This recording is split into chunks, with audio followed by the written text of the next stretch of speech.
নমস্কার। আজকে আমরা একটু অন্যরকম কিছু গভীর ধর্মতাত্ত্বিক বিষয় নিয়ে কথা বলতে বসেছি। আমাদের হাতে কিছু সূত্র এসেছে, সেগুলো ঘেঁটে আজকের আলোচনা। হ্যাঁ। মূল ব্যাপারটা বেশ জটিল, তাই না? এই যে স্বাধীন ইচ্ছা, মানুষের মনের ভেতরে তীব্র আকাঙ্ক্ষা, আবার ঈশ্বরের দেওয়া নানা আদেশ, এগুলোর মধ্যেকার সম্পর্কটা ওই টানাপোড়েনটা বোঝার চেষ্টা করব। ঠিক। আর বিশেষ করে ইয়োবের যে কাহিনী, সেটা নিয়েও কথা বলবো। শয়তানের চ্যালেঞ্জ আর তার পেছনে ঈশ্বরের বৃহত্তর পরিকল্পনা, হ্যাঁ, এই সব কিছু। হ্যাঁ, আমাদের এই আলোচনার ভিত্তিটা মূলত একটা কোরিয়ান ধর্মতাত্ত্বিক টেক্সট আর তার সাথে বাইবেলের কিছু অংশ আমরা দেখব। আচ্ছা। এই কোরিয়ান লেখাটা বাইবেলের এই ধারণাগুলোকেই একটু অন্য আলোয় ফেলেছে, প্রচলিত ব্যাখ্যার বাইরে গিয়ে একটা নতুন দিক তুলে ধরেছে হয়তো। আমাদের লক্ষ্য কিন্তু খুব একাডেমিক কিছু করা নয়, কোনো থিসিস লেখা নয়, বরং এই যে কঠিন বিষয়গুলো, এগুলোকে যতটা সম্ভব সহজে বলা যায়। একদম। যেমন ধরুন, এই যে দুঃখ কষ্ট কেন আসে, ইয়োবের মতো এমন বিশ্বাসী লোকের জীবনে এত ঝড় কেন, স্বাধীন ইচ্ছা জিনিসটা ঠিক কি, আর ঈশ্বরের আদেশের বিরুদ্ধে যখন কেউ যায় তখন ঈশ্বর কি করেন, এই প্রশ্নগুলোর ভেতরে একটু ঢোকার চেষ্টা আর কি। দারুণ। তাহলে ইয়োবের ঘটনা দিয়েই শুরু করা যাক, কি বলেন? হ্যাঁ, সেটাই ভালো হয়। সূত্রগুলো বলছে, স্বর্গে ঈশ্বর নিজেই ইয়োবের খুব প্রশংসা করছিলেন, তার সততা, তার বিশ্বস্ততা, ঈশ্বরের প্রতি তার ভক্তি নিয়ে। হ্যাঁ, স্বর্গীয় সভায়। কিন্তু সেই সভাতে শয়তানও ছিল। সে তো অনেকটা অভিযোগকারী বা পরীক্ষকের মতো। ঠিক। সে ঈশ্বরেরই প্রশংসাকে একরকম চ্যালেঞ্জ করে বসল। তার যুক্তিটা ছিল বেশ সোজা সাপটা, তাই না? হ্যাঁ, খুব তীক্ষ্ণ একটা যুক্তি। সে বলল, ইয়োব তো ঈশ্বরকে ভক্তি করবেই, কারণ ঈশ্বর তাকে সব দিয়েছেন, ধন সম্পত্তি, পরিবার, স্বাস্থ্য, নিরাপত্তা, সব কিছু। সব দিক থেকে আশীর্বাদ পুষ্ট করে রেখেছেন। একদম। শয়তান বলল, এই সব কেড়ে নিলেই দেখা যাবে, যদি তার সব নিরাপত্তা চলে যায় তখনও কি সে ঈশ্বরকে একইভাবে ভালোবাসবে নাকি অভিশাপ দেবে? আর এখান থেকেই তো সেই ভয়ঙ্কর পরীক্ষাটা শুরু হলো। দেখুন, শয়তানের এই যে চ্যালেঞ্জটা, এটা কিন্তু একটা একেবারে গোড়ার প্রশ্ন তুলে ধরে। মানুষের ভক্তি কোথা থেকে আসে, ঈশ্বরের প্রতি টানটা কি সত্যিই নিখাদ ভালোবাসা, নাকি আসলে একটা লেনদেনের ব্যাপার? লেনদেন ঈশ্বর দিচ্ছেন তাই আমিও দিচ্ছি। অনেকটা সেরকম। ঈশ্বর আমাকে ভালো রাখছেন তাই আমিও তাকে সম্মান দেখাচ্ছি। ইয়োবের পরীক্ষাটা যেন এই কঠিন প্রশ্নটারই একটা বাস্তব উদাহরণ হয়ে উঠল। আর ঈশ্বর যেই পরীক্ষাটা হতে দিলেন, তার কারণ সম্ভবত তিনি ইয়োবের বিশ্বাসে নিশ্চিত ছিলেন, আর হয়তো এর মাধ্যমে আরও বড় কিছু প্রমাণ করতে চেয়েছিলেন। ঠিক। আর এখানেই হয়তো ঈশ্বরের সেই বৃহত্তর পরিকল্পনার একটা আভাস পাওয়া যায়। সূত্রগুলো যেমন বলছে, ঈশ্বর তার সৃষ্টিকে, বিশেষ করে মানুষ বা স্বর্গদূতদের স্বাধীন ইচ্ছা দিয়েছেন। হ্যাঁ, রোবট বানাননি। একদম। তিনি চেয়েছিলেন তারা যেন নিজের ইচ্ছায়, ভালোবাসা থেকে তাকে বেছে নেয়, তার আদেশের সাথে নিজেদের ইচ্ছাকে মেলায়, শেষ পর্যন্ত তার মতো হয়ে ওঠে, তার প্রতিমূর্তিতে।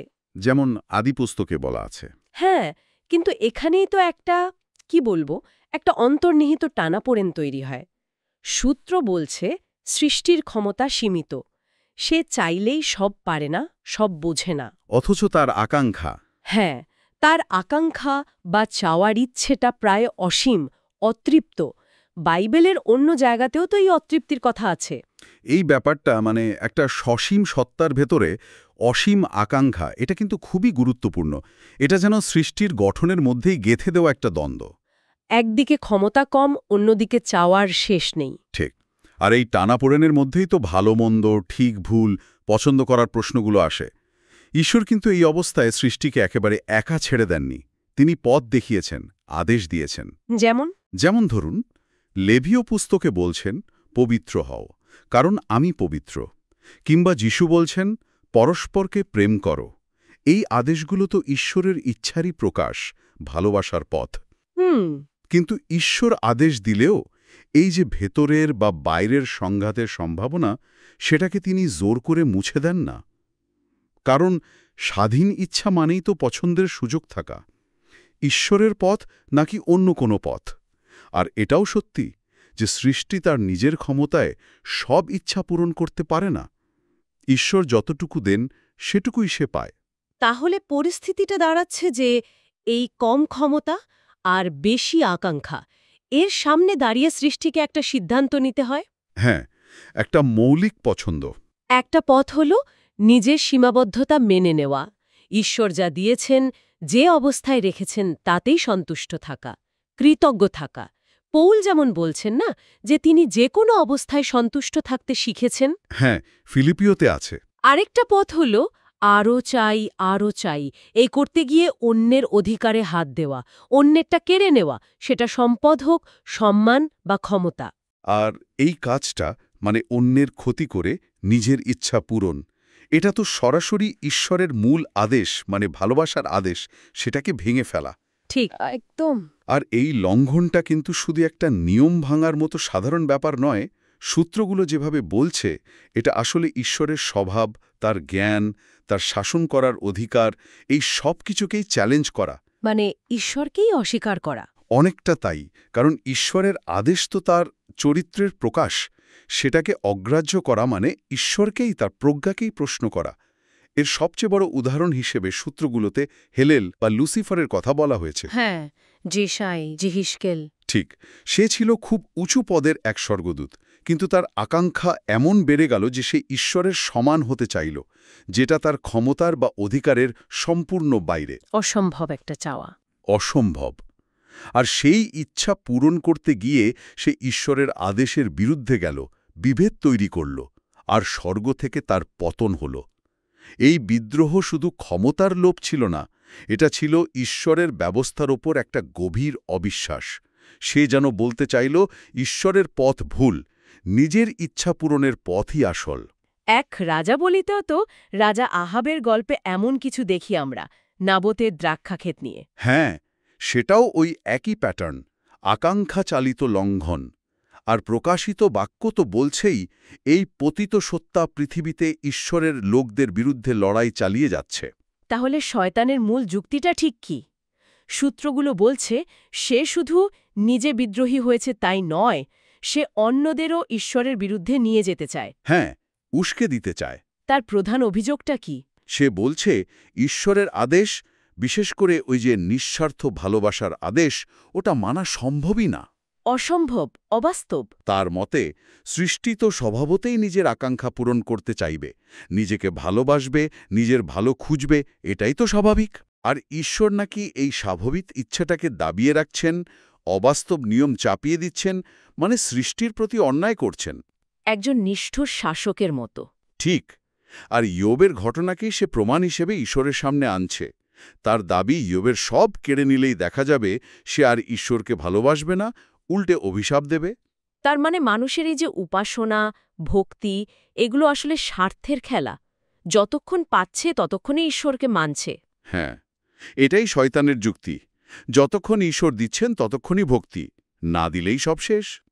আদিপুস্তকের স্বল্প যেভাবে হাওয়াকে সন্দেহ করতে উস্কে দিয়েছিল, অনেকটা সেরকম। বা গীতসংগীতায় যেমন আছে, পৃথিবীর রাজারা ঈশ্বরের শাসনের বিরুদ্ধে যায়। ইয়োবের ক্ষেত্রে ঠিক এই যুক্তিটাই পরীক্ষা করা হচ্ছিল। আচ্ছা। হ্যাঁ, শয়তান আসলে ঈশ্বরের পুরো শাসন ব্যবস্থার বৈধতা নিয়ে প্রশ্ন তুলছে। সে বলতে চায় ঈশ্বরের আইন ঠিক না, এটা সৃষ্টির স্বভাবের বিরুদ্ধে যায়। সে আসলে এমন একটা জগৎ চায় যেখানে ঈশ্বরের আইনের বদলে মানুষের বা সৃষ্টির নিজের আকাঙ্ক্ষাই সব। তার আসল লক্ষ্য ঈশ্বরকে সরানো। এই মানসিকতা কি আমরা যাত্রা পুস্তকের সোনার বাছুরের গল্পেও দেখি? একদম, খুব ভালো পয়েন্ট। মুশি যখন ঈশ্বরের আদেশান্তে পর্বতে, লোকেরা অধৈর্য হয়ে গেল। তারা হারনকে চাপ দিল, আমাদের জন্য একটা দেবতা বানিয়ে দাও, যাকে আমরা দেখতে পাব, যে আমাদের বলি দেখাবে, আমাদের ইচ্ছা পূরণ করবে। ঈশ্বরের আদেশের জন্য অপেক্ষা না করে নিজেদের আকাঙ্ক্ষা মতো একটা মূর্তি বানিয়ে পুজো শুরু করল। এটা তো শয়তানের যুক্তিরই একটা প্রতিচ্ছবি। ঈশ্বরের অদৃশ্য বিধানের চেয়ে নিজেদের দৃশ্যমান আকাঙ্ক্ষাকে বড় করে দেখা।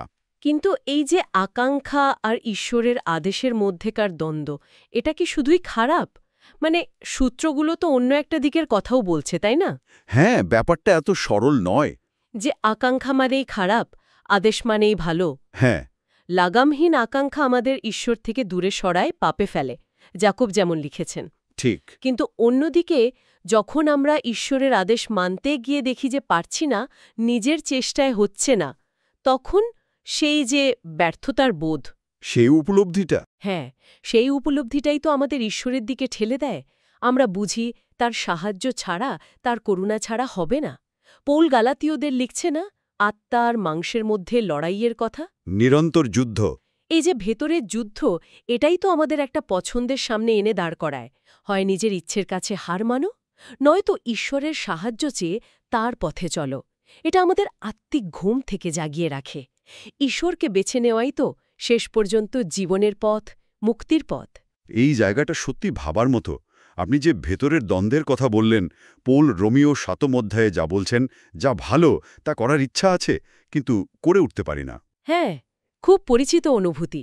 সূত্রগুলো কিন্তু এই দ্বন্দ্বটাকে নিচ্ছক একটা ডিজাইনের ভুল হিসাবে দেখছে না, বরং তারা ইঙ্গিত দিচ্ছে এটা হয়তো ঈশ্বরের পরিকল্পনারই অংশ। পরিকল্পনার অংশ কিভাবে?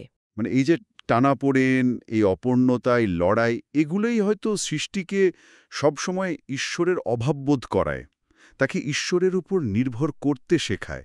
গণনা পুস্তকে যেমন আছে না, ইসরায়েলীয়রা যেন কাপড়ের কোণে ঝালর রাখে, যাতে তা দেখে তারা ঈশ্বরের সব আদেশ মনে করেও আর নিজেদের মন বা চোখের ইচ্ছা মতো না চলে। ও হ্যাঁ, নিজেদের স্বাভাবিক প্রবণতার বিরুদ্ধে গিয়ে ঈশ্বরের আদেশ মনে করা। ঠিক। আকাঙ্ক্ষার টান একদিকে যেমন দূরে সরায়, তেমনি আদেশ মানতে না পারার যন্ত্রণা আবার ঈশ্বরের কাছে ফিরিয়ে আনে। এই দুটো শক্তি আপাতদৃষ্টিতে উল্টো দিকে কাজ করলেও হয়তো সৃষ্টিকে ঈশ্বরের দিকে নিয়ে যাওয়ারই একটা জটিল কিন্তু কার্যকরী উপায়। শেষ পর্যন্ত ঈশ্বরের পথে চলাই তো আসল মুক্তি। বেশ গভীর কথা। আচ্ছা, এখন প্রশ্ন হল, শয়তানের এই যে অভিযোগ যে ঈশ্বরের আদেশ মানা যায় না, তিনি অন্যায়কারী, এর জবাবে ঈশ্বর কি করলেন? সূত্রগুলো বলছে ঈশ্বর এই অভিযোগটা খুব সিরিয়াসলি নিয়েছেন। তিনি জোর দিয়ে বলেছেন তার আদেশ পালনযোগ্য। এক যোহনে যেমন আছে। হ্যাঁ, যদি শয়তানের কথা সত্যি হতো তাহলে তো ঈশ্বর নিজেই মিথ্যাবাদী, অন্যায়কারী প্রমাণিত হতেন। যিশু যেমন তার বিরোধীদের বলেছিলেন। ঠিক। কিন্তু ঈশ্বর এর জবাবে সির্ফ শক্তি প্রয়োগ করে শয়তান বা তার লোকদের ধ্বংস করে দিলেন না। কেন কেন করলেন না? কারণ তাহলে হয়তো অন্য স্বর্গদূতেরা যারা এইসব দেখছিল, তারা ভাবত ঈশ্বর ভয় পেয়ে জোর করে সব থামিয়ে দিচ্ছেন। তার ন্যায়ের ওপর সন্দেহ আসত তাদের। আচ্ছা, মানে প্রমাণ নষ্ট করার মতো শোনাতো। অনেকটা তাই। ঈশ্বর এখানে শুধু তার ক্ষমতা দেখাতে চাননি, তিনি চেয়েছেন তার ধার্মিকতা, তার জ্ঞান, তার আইনের যে ঠিক সেটা প্রমাণ করতে। এটা শুধু শক্তির প্রশ্ন নয়, এটা সত্যের, চরিত্রের প্রশ্ন। তাই সূত্রগুলো যেমন ব্যাখ্যা করছে, ঈশ্বর শয়তান আর তার সঙ্গীদের চূড়ান্ত শাস্তিটা আপাতত স্থগিত রাখলেন, তাদের একটা সীমাবদ্ধ জায়গায়, একটা নির্দিষ্ট স্থানে আটকে রাখলেন। এই জায়গাটাকেই হেডেস, শিওল বা পাতাল বলা হচ্ছে। হ্যাঁ, বাইবেলের বিভিন্ন জায়গায় বা এই সূত্রগুলোতে এই নামগুলো ব্যবহার করা হয়েছে, একটা অন্ধকার, নিয়ন্ত্রিত জায়গা বা গর্তের মতো, স্বর্গীয় জগতের আলো থেকে দূরে। সূত্রগুলো এটাকে রূপকভাবে আদিপুস্তকের বর্ণনার সাথে মিলিয়ে আকাশমণ্ডলের নিচে বা সেই আদিম জলরাশির নিচে বলে ইঙ্গিত দেয়। জিহুদা, দুই পিতার, এগুলো তো উল্লেখ আছে। ঠিক, এখান থেকে এই শয়তান তার কাজ চালায়। ইফিসীয় পত্রে যাকে বায়ুর রাজ্যের অধিপতি বলা হয়েছে, এই যে সাময়িক বন্দিদশা, এটাও আসলে ঈশ্বরের বৃহত্তর পরিকল্পনারই একটা অংশ, যেটা পৃথিবীতে পূর্ণ হবে। আর সেই পরিকল্পনা রূপায়ণের মঞ্চ হিসেবে ঈশ্বর পৃথিবীকে বেছে নিলেন, এই ছোট্ট গ্রহটাকে। হ্যাঁ, সূত্রগুলো তাই বলছে। এই বিশাল সৃষ্টিজগতের মধ্যে এই পৃথিবী হয়ে উঠল কেন্দ্রবিন্দু। ঈশ্বর পৃথিবীতে আদমকে বানালেন তার নিজের মতো করে, সেই একই স্বাধীন ইচ্ছা দিয়ে। আদিপুস্তক ১ অনুযায়ী পৃথিবী হয়ে উঠল সেই মহাজাগতিক বিতর্কের জায়গা, যেখানে প্রমাণ হবে শয়তান ঠিক নাকি ঈশ্বর। আদমের পতনের পরেও ঈশ্বর কিন্তু হাল ছাড়েননি। না, তার পরিকল্পনা চলতেই থাকল। এই পৃথিবীতে এলেন যিশু, তার জীবন, তার শিক্ষা, তার ভালোবাসা, আর শেষে ক্রুশে মৃত্যুবরণ, এর মাধ্যমে প্রমাণ করলেন যে ঈশ্বরের আদেশ মানা সম্ভব, চরম কষ্টের মধ্যেও সম্ভব। তিনি দেখালেন ভালোবাসা শুধু সম্ভবই নয়, এটাই আসল পথ, এটাই ঈশ্বরের স্বভাব। কলসীয় পত্রে যেমন বলা আছে, খ্রিস্টের মাধ্যমে ঈশ্বর স্বর্গ আর পৃথিবীর সব কিছুকে আবার এক করলেন। ঠিক ঠিক ধরেছেন। খ্রিস্টের জীবন, মৃত্যু আর বিশেষ করে তার পুনরুত্থান, এটাই হলো শয়তানের যুক্তির বিরুদ্ধে ঈশ্বরের জীবন্ত অকাট্য উত্তর। ঈশ্বর শুধু কথায় নয়, কাজে, রক্ত দিয়ে, ভালোবাসার চূড়ান্ত উদাহরণ দিয়ে প্রমাণ করলেন যে তার পথই সত্য, তার আইনি জীবন দেয়। শয়তান বলেছিল ভালোবাসা অসম্ভব। খ্রিস্ট ক্রুশে সেই অসম্ভবকে সম্ভব করে দেখালেন। শয়তান বলেছিল ঈশ্বরের আইন নিষ্ঠুর। খ্রিস্ট দেখালেন সেই আইন মানলেই মুক্তি। ঠিক। এই কারণেই পৃথিবীটা এত গুরুত্বপূর্ণ। এখানেই শয়তানের কাজের বিনাশ হল, যেমন যোহানের প্রথম পত্রে আছে। ইব্রিয় লেখক বলছেন, খ্রিস্ট মৃত্যুর মাধ্যমে মৃত্যুর অধিপতি দিয়াবলকে শক্তিহীন করেছেন। আর পৌল বলছেন পুনরুত্থানের মাধ্যমে মৃত্যুকে জয় করা হয়েছে। একদম। এই সব ঘটনা পৃথিবীতে ঘটেছে, কিন্তু এর প্রভাব সারা সৃষ্টি জুড়ে। কিন্তু এই পৃথিবীতে তো আমরা এখনও সেই লড়াই, সেই অন্ধকার দেখতে পাই। শয়তানের প্রভাব তো কমেনি মনে হয়। তাহলে ঈশ্বরের জয়টা কোথায় পূর্ণ হল? হ্যাঁ, এই প্রশ্নটা আসেই। সূত্রগুলো এখানে মণ্ডলী বা চার্চের ভূমিকার কথা বলছে। মণ্ডলী? হ্যাঁ, ঈশ্বর যেমন শুরুতে এদন উদ্যানকে একটা বিশেষ জায়গা বানিয়েছিলেন, যেখানে তার উপস্থিতি ছিল, তেমনি খ্রিস্টের পুনরুত্থানের পর তিনি মণ্ডলীকে স্থাপন করেছেন এই পৃথিবীতে। মণ্ডলী মানে তো শুধু একটা বাড়ি বা সংগঠন নয়। না, একদমই না। মণ্ডলী হল বিশ্বাসীদের সমাজ, যেখানে ঈশ্বরের রাজ্য আংশিকভাবে হলেও এখনই উপস্থিত। রোমীয় পত্রে যেমন আছে, ঈশ্বরের রাজ্য খাওয়া দাওয়া নিয়ে নয়, বরং ধার্মিকতা, শান্তি আর পবিত্র আত্মাতে আনন্দ। মথিও বলছেন, যেখানে 2 বা 3 তার নামে একত্র হয়, সেখানেই তিনি আছেন। আর পবিত্র আত্মা এই মণ্ডলীকে শক্তি দেন, যাতে সে অন্ধকারের শক্তির বিরুদ্ধে দাঁড়াতে পারে, ঈশ্বরের আলো ছড়াতে পারে। তাহলে মণ্ডলীকে এই বড় চিত্রের মধ্যে দেখতে হবে। হ্যাঁ, মণ্ডলীকে এই বৃহত্তর মহাজাগতিক প্রেক্ষাপটে বুঝতে হবে। এটা শুধু একটা ধর্মীয় প্রতিষ্ঠান নয়, বরং এই যে লড়াই চলছে, এর মধ্যে ঈশ্বরের জীবন্ত উপস্থিতি, তার শক্তি, তার জয়ের একটা চলমান প্রমাণ। মথিও 16:18-তে যিশুর পিতরকে যা বলেছিলেন, ঠিক, এই পাথরের ওপরে আমি আমার মণ্ডলী গাঁথব, আর পাতালের ক্ষমতা তার উপর জয়ী হবে না। এর মানে হল মৃত্যু, পাপ, শয়তানের কোনো শক্তিই খ্রিস্টের মণ্ডলীকে শেষ পর্যন্ত হারাতে পারবে না। কেন? কারণটা কি? কারণ মণ্ডলী হল খ্রিস্টের দেহ, আর খ্রিস্ট তো ইতিমধ্যেই সব শক্তির উপরে জয়ী হয়ে ঈশ্বরের ডান পাশে বসে আছেন। তাই মণ্ডলী তার সব দুর্বলতা নিয়েও এই পৃথিবীতে ঈশ্বরের রাজ্যের এক অগ্রদূত। এটা দুর্গের মতো, যা অন্ধকারের মধ্যেও ঈশ্বরের আলো ধরে রেখেছে। প্রকাশিত বাক্যে যে স্বর্গীয় যুদ্ধের ছবি আমরা দেখি, পৃথিবীতে তারই রূপ হল মণ্ডলীর এই লড়াই। তাহলে আজকের এই লম্বা আর বেশ গভীর আলোচনা থেকে আমরা কি পেলাম, যদি একটু গুছিয়ে বলি? হ্যাঁ, বলুন। ঈশ্বর সৃষ্টিকে স্বাধীন ইচ্ছা দিয়েছেন, কিন্তু তাদের ক্ষমতা কম, আকাঙ্ক্ষা অনেক বেশি। এই টানাপোড়েনে থেকেই পছন্দের জন্ম হয়। ঈশ্বরের আদেশ মেনে ভালোবাসা, নয়তো নিজের অতৃপ্তির জন্য বিদ্রোহ করা, অন্যের ক্ষতি করা। আর শয়তান এই দ্বিতীয় পথটাকেই উস্কে দেয়, এই বলে যে ঈশ্বরের আদেশ মানা যায় না, তার শাসন অন্যায়।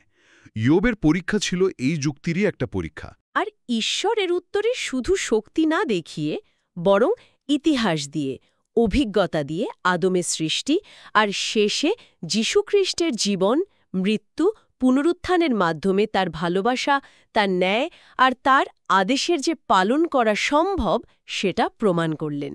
ঠিক।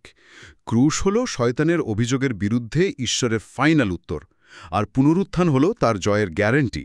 আর এই যে লড়াইয়ের পৃথিবী, এখানে মণ্ডলীকে তিনি রেখেছেন আশার আলো হিসাবে, তার রাজ্যের অগ্রিম উপস্থিতি হিসাবে। অসাধারণ একটা আলোচনা হলো আজ, অনেক কিছু ভাবনার খোরাক পেলাম। আলোচনা শেষ করার আগে শ্রোতাদের জন্য একটা প্রশ্ন রেখে যাই। অবশ্যই। আমরা দেখলাম সূত্রগুলো বলছে যে এই যে আকাঙ্ক্ষা আর ঈশ্বরের আদেশের মধ্যেকার তীব্র লড়াই, এটা হয়তো সৃষ্টিকে ঈশ্বরের দিকে নিয়ে যাওয়ারই একটা উপায়। কিন্তু এর মানেটা ঠিক কি? মানে কিভাবে একই শক্তি, আকাঙ্ক্ষা, যা একদিকে আমাদের ঈশ্বর থেকে দূরে সরায়, আবার সেটাই ঈশ্বরের আদেশ মানতে না পারার বোধ থেকে আমাদের তার কাছে ফিরিয়ে আনে?